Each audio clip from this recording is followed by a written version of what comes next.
Bonjour à tous, je voulais vous faire cette vidéo pour vous expliquer ce qu'est la mort, ce qui se passe après la mort de l'autre côté du voile.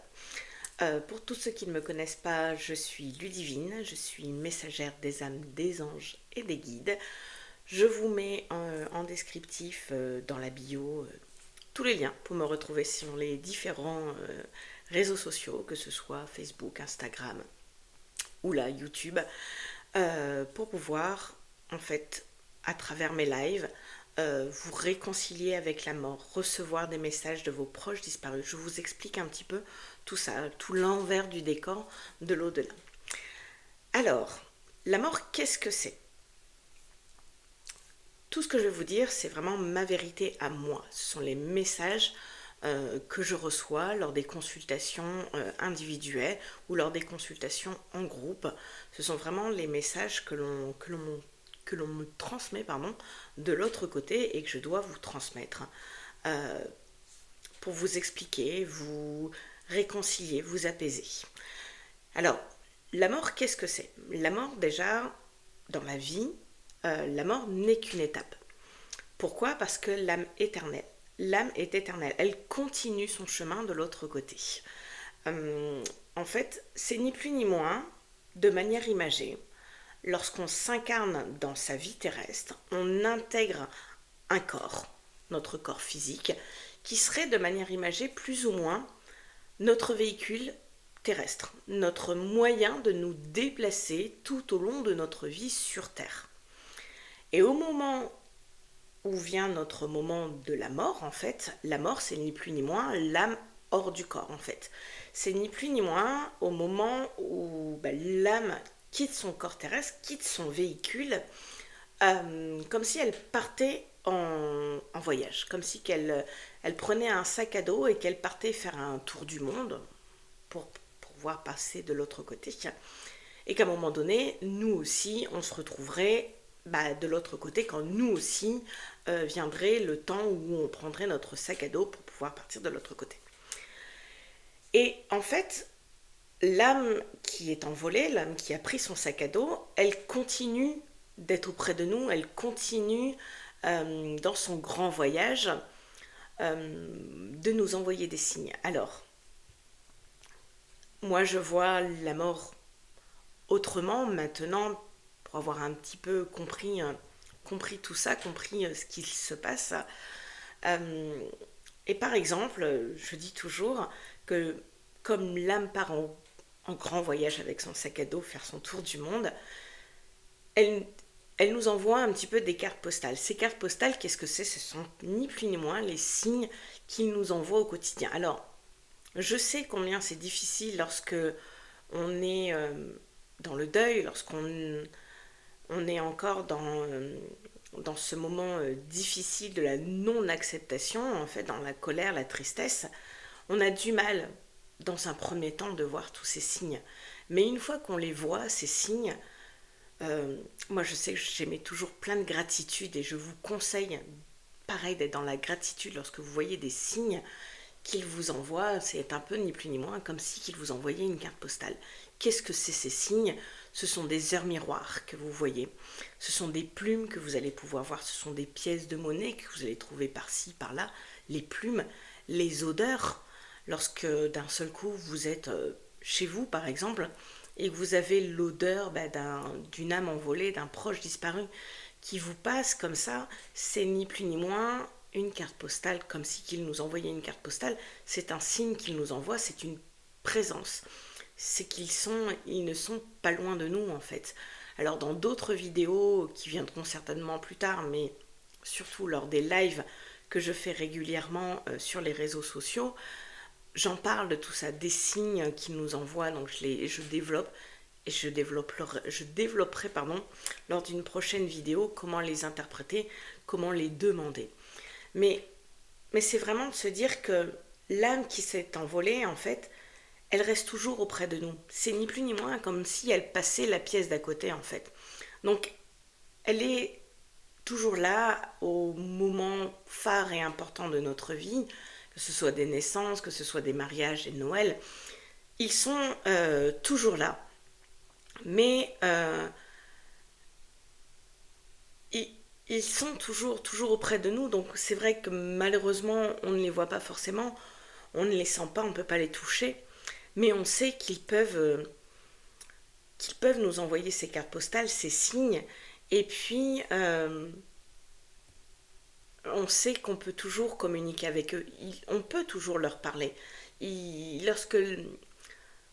Lorsqu'on a travaillé sur notre peine, lorsqu'on est plus en accord, entre guillemets, avec leur départ, et qu'on est moins dans cette tristesse, même si ce chagrin est toujours là et pendant un certain temps, leur parler, euh, leur dire qu'on pense à eux, mais ne pas être dans la retenue. Je dis toujours, ne pas leur faire culpabiliser leur départ, ne pas leur dire bah ouais mais comme t'es plus là, je me vois plus vivre sans toi. Alors ça leur fait, ça leur donne un sentiment de culpabilité et c'est quelque chose de très dur à vivre pour eux de l'autre côté, de vous voir dans la peine. Eux, ils ont besoin de vous voir sourire, de vous voir plein de bons souvenirs de leur passage terrestre, de leur passage dans votre vie. Donc voilà, voilà, leur raconter votre journée, leur envoyer beaucoup d'amour, de paix et de lumière pour qu'ils soient bien de l'autre côté. C'est pour ça que je dis toujours, il faut alors être en paix avec leur départ.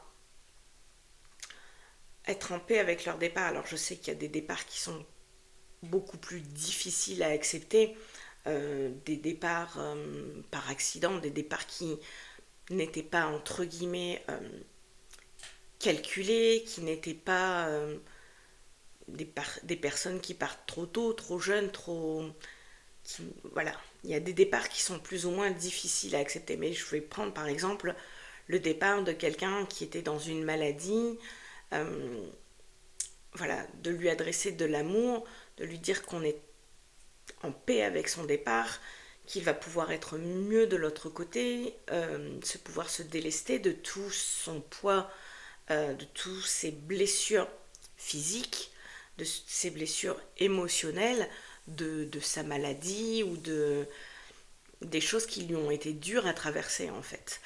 Donc c'est pour ça que je dis toujours qu'il faut être en paix avec son départ pour que l'âme qui s'est envolée puisse euh, être en accord, être d'accord pour pouvoir suivre les guides, pour pouvoir soigner ses blessures émotionnelles, physiques, corporelles, et pour pouvoir continuer son évolution de l'autre côté, pour qu'il puisse se charger en énergie, pour pouvoir communiquer avec nous, nous envoyer les signes. Plus ils sont dans la lumière, plus c'est facile pour eux de communiquer, nous envoyer les signes, les petites lumières qui clignotent. Voilà, c'est leur présence, ils sont là toujours auprès de nous. Et c'est pour ça que je dis toujours, le fait, et très justement, dernièrement j'ai eu une dame qui venait pour une consultation individuelle et qui me demandait ce qu'avait pensé son mari de son enterrement. Et je lui dis, mais il l'a vécu comme une grande fête. Et pour eux, l'enterrement, de l'autre côté, lorsqu'ils sont en paix aussi avec leur départ, pour eux, l'enterrement, c'est une fête. Ils sont toujours là, donc jusqu'au moment de leur enterrement, ils assistent à leur funérailles. Ils assistent à leur enterrement.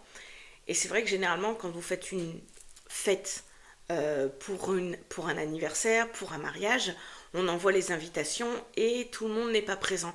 Mais un enterrement, c'est le moment où généralement tout le monde est là, tout le monde. Parce que c'est important pour chacun d'entre nous de venir dire au revoir, de venir adresser nos adieux à cette âme qui s'est envolée. Et c'est vrai que pour une âme envolée qui assiste à son enterrement, elle est tellement joyeuse de voir tout ce monde réuni pour un dernier souvenir, pour un dernier au revoir. Pour eux, c'est important d'être en paix. Euh, et alors, c'est vrai qu'on a du mal à concevoir ce que je vais dire, mais pour eux, lorsqu'ils sont en paix avec leur départ, c'est souvent leur enterrement pour eux, c'est signe de fête, parce que justement, tout le monde est là en fait. Ils sont tous réunis, ils sont tous là, des gens qu'on n'a pas vus depuis belle lurette, et là ils viennent pour leur enterrement. Donc pour eux c'est important de pouvoir voir tout ce monde réuni autour d'eux. Et c'est pour ça qu'après,